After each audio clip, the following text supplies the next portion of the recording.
Radio presenta Lecciones de la Biblia. Iniciamos una nueva serie de estudios de Lecciones de la Biblia. Continuaremos con lo que hemos venido aprendiendo acerca del santuario. Y esta semana pues vamos a ver diferentes temas relacionados con el santuario, la ley de Dios y sus mandamientos. El día de expiación era también un día de juicio, como vimos hace algunos días. Y en el día de expiación era el día en que el sumo sacerdote entraba por única vez en el año al lugar santísimo. Allí en el lugar santísimo, en un lugar especial, estaba el arca del pacto. ¿Qué había dentro del arca del pacto? Pues habían varias cosas que Dios había indicado que ahí se conservaran, pero una de ellas eran las tablas de la ley. Ahí estaban los mandamientos escritos con el dedo de Dios. Encima del arca del pacto estaba el propiciatorio, que era donde el sumo sacerdote asperjaba la sangre del macho cabrío en el día de expiación.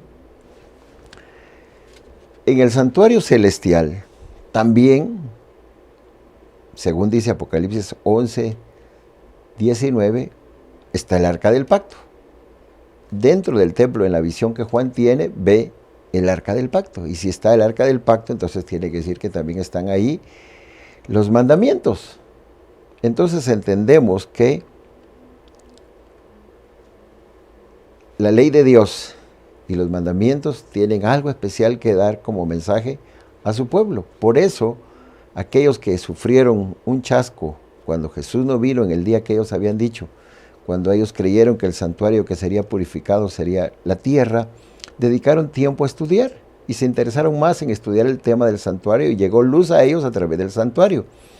Y una de esas enseñanzas que llegó a ellos fue la importancia de la ley de Dios, la validez, la vigencia de la ley de Dios. Entendieron pues, razonaron que la ley de Dios no había sido abolida, que no había dejado de tener vigencia, que todavía tenía que ser observada, tenía que ser obedecida. Entonces dedicaron tiempo a ese estudio, comprendieron la importancia de la ley de Dios y un mensaje dentro de la ley de Dios que también debía ser estudiado con diligencia era el mensaje del sábado, el cuarto mandamiento. Durante la Reforma hubieron quienes enfatizaron la importancia de la ley de Dios. Las escrituras fueron aprendidas, fueron enseñadas y se fueron descubriendo mensajes que habían sido ocultos por muchos años. Pero allí empezaron a comprender esos mensajes que Dios quería que se mostraran al mundo. Y también allí se aprendieron los mensajes acerca de la validez de la ley de Dios.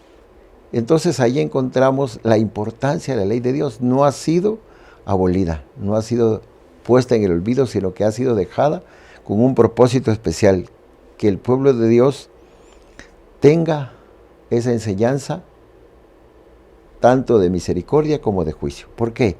Porque así como decía que en el propiciatorio era asperjada la sangre y los pecados de las personas eran perdonados por misericordia de Dios, los pecados que cada uno cometía, Dios era quien se hacía responsable de ellos, pero cuando llegaba el día del juicio, entonces Dios les decía, bueno, los pecados han sido perdonados durante un año, pero tiene que llegar el momento del juicio.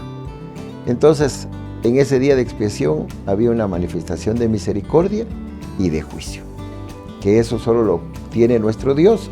Entonces, la ley de Dios también nos da a nosotros ese mensaje de la misericordia de Dios al perdonar los pecados y también del juicio, el cual Dios traerá a cada persona a juicio y donde cada persona se hará responsable de sus pecados. Si ha confiado en Jesús, entonces recibirá el perdón. Si no ha dependido de Jesús, entonces será responsable de aquellos pecados que haya cometido. Así que, entonces, la ley de Dios fue nuevamente tomada a consideración para ser estudiada diligentemente por los primeros adventistas y ahí vendría un mensaje oportuno para cada uno de nosotros.